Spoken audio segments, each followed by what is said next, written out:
Shockwaves ripple as Gene Hackman and his beloved wife, Betsy Arakawa, were discovered lifeless in their quiet Santa Fe, New Mexico residence, a once revered Hollywood icon who mysteriously vanished from the glaring limelight. Authorities report no evidence of foul play, yet the burning question still lingers.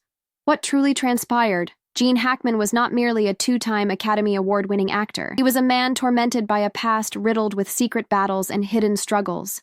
He had once faced incarceration for theft and been scorned as someone doomed to inevitable failure. Renowned for his fierce, combative spirit, he never hesitated to settle disputes with raw physical force. He didn't retreat from Hollywood because his stardom had dimmed, but for reasons far more profound and mysterious. When Gene Hackman chased his passion for acting, he risked more than a mere career. In his relentless pursuit, he unknowingly sacrificed the very core of his existence, stumbling into missteps that seemed all but fated. In 1956, Hackman wed Faye Maltese, a woman he trusted to be his steadfast rock amid the stormy chaos of Hollywood. Back then, Hackman was still a relatively obscure actor, juggling odd jobs just to survive. In the early days of their union, they embraced a modest yet blissful life. Faye believed in her husband with unwavering faith, even when many proclaimed his dreams were unattainable. They built a loving home and welcomed 3 children. Yet in Hollywood, fate is as unpredictable as ever, where love and success seldom walk hand in hand. Yet as Hollywood's glare intensified on Hackman, a shadow crept over his home life. Immersed in relentless work, he hopped from film to film, moving from city to city. Faye and his children slowly drifted into the background, their familiar voices fading away. Family calls dwindled, and his attendance at dinners became a scarce indulgence. In a 1989 interview with the New York Times, Hackman admitted, "You become extremely selfish as an actor. You spend your whole life craving recognition, and when success comes, it's hard to say no." Faye Maltese waited with steadfast patience, yet eventually, the distance between them swelled into an unbridgeable chasm. In 1986, following 30 years of marriage, they officially separated. Hackman's first marriage ended quietly. No fierce arguments, no legal skirmishes. Trading family joy for career success came at an unbearable price, and he learned that lesson the hard way. Even after his divorce from Faye Maltese in 1986, Hackman pressed on with his career, landing major roles, yet behind all his success, he found himself without a family by his side. For years, Hackman endured solitude until he met Betsy Arakawa, a woman who transformed his world. Betsy, a pianist, 32 years his junior with no ties to Hollywood, brought a refreshing change to his life. They crossed paths in the late 1980s at a gym where Betsy worked, sparking a quiet revolution in his heart. There was no grand fanfare, no hasty moves. Their bond blossomed naturally, and Betsy delivered a sense of completeness Hackman had never experienced before. In 1991, Hackman and Betsy tied the knot as he yearned for a family life free from his overwhelming career shadows. They chose to embrace a peaceful existence, far removed from the Hollywood frenzy and media glare. Before ever finding peace, fate forced Gene Hackman to face a series of life-altering tragedies, memories he longed to forget. One of his earliest shocks was the tragic loss of his mother. In 1962, Anna Lyda Elizabeth Hackman perished in a devastating house fire after heavy drinking caused her to fall asleep with a lit cigarette, which quickly set her home ablaze. For Hackman, it was more than the loss of a loved one. It was an unbearable regret. His mother was the only one who truly believed in his talent, yet by the time he began shining on screen, she was gone forever. He rarely spoke of this sorrow, but once admitted that if he could choose one film for his mother, it would be I Never Sang for My Father, a reflection of his own life. The weight of these losses haunted him relentlessly, casting a long shadow over his soul.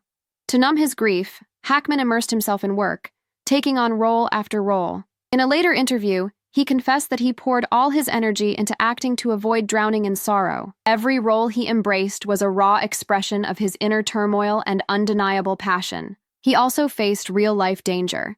In 2001, he was involved in a street brawl in Hollywood that remains unforgettable. While driving, Hackman accidentally crashed into another car, triggering 2 furious young men to confront him. They bombarded him with insults, not knowing they were provoking a former Marine. At 71, he didn't back down and threw the first punch. That fierce moment reminded everyone of the warrior still burning within him. In the ensuing chaos, all parties clashed, creating pandemonium on the street. His closest brush with death came in 2012. While cycling in Florida without a helmet, he was struck by a truck. The accident news spread rapidly, sparking fears of grave injury. But miraculously, he escaped with only minor injuries and was released the same day. Back to 2004. Hackman had come to realize that his health was no longer as robust as it once was.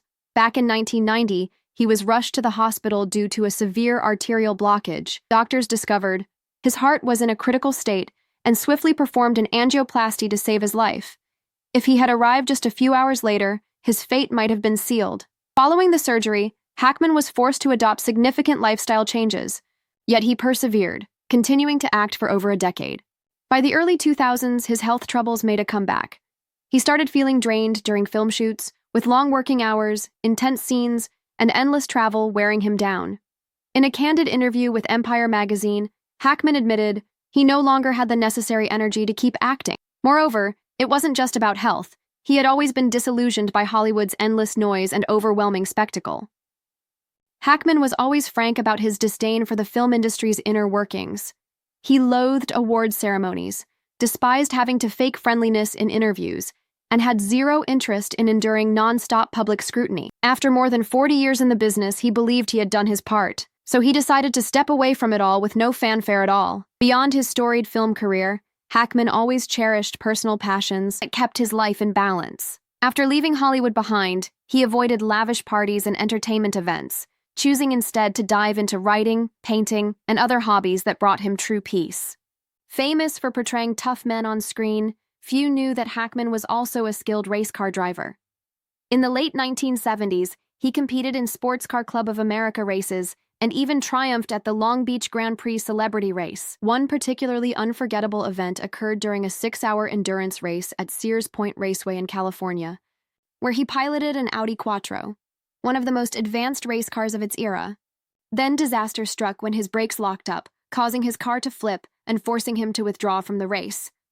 Though he emerged unscathed, he later joked that perhaps a stunt double should have taken his place instead. However, as he grew older, Hackman realized that speed was a pursuit best left behind as his quick reflexes began to fade. For health reasons, he chose to retire from racing entirely. After leaving the high-speed world of racing, Hackman no longer craved flashy sports cars. Instead, he embraced more practical vehicles and was often seen driving a Toyota Tundra around Santa Fe, a powerful yet modest pickup truck that perfectly matched his down-to-earth lifestyle. Beyond his passion for cars, he was also a devoted fan of American football, holding deep admiration for the Jacksonville Jaguars, and often appearing at the stadium as an honorary guest. In New Mexico, where he and his wife, Betsy Arakawa, had lived for years, locals would occasionally spot the Hollywood legend casually filling up his car at a gas station, with no bodyguards or swarming paparazzi around. Gene Hackman never chased Hollywood's glitz and glamour. He always stayed true to himself even in retirement. A humble legend with undeniable strength, he was more than a brilliant actor. He was a man of intriguing contradictions with meticulous attention to every detail. He could be ruthlessly tough, clashing with directors and even throwing punches in real life. Yet he could also vanish from Hollywood without offering a single explanation. He never craved fame or sought to please anyone but himself. A true rebel in his career, he chose to leave on his own terms, never bowing to the industry's expectations. Hackman's style was uniquely his own, a perfect blend of raw power and understated grace that few could ever replicate. Despite his formidable on-screen persona, his off-screen demeanor remained marked by modesty and quiet dignity. Although doubted and looked down upon in his youth, he soared to become one of Hollywood's most revered legends. Hackman proved that success isn't about luck. It's built on relentless perseverance and steadfast self-belief. He refused to compromise with the limits others tried to impose on him, and even as the shocking news of his and Betsy's passing spread worldwide, his legacy continues to shine brilliantly. His unforgettable performances, compelling life story, and the man behind the legend remain forever etched in the hearts of his fans. So, how do you remember Gene Hackman? Leave a comment with RIP Gene Hackman to join us in honoring this true Hollywood icon. Don't forget to subscribe to our channel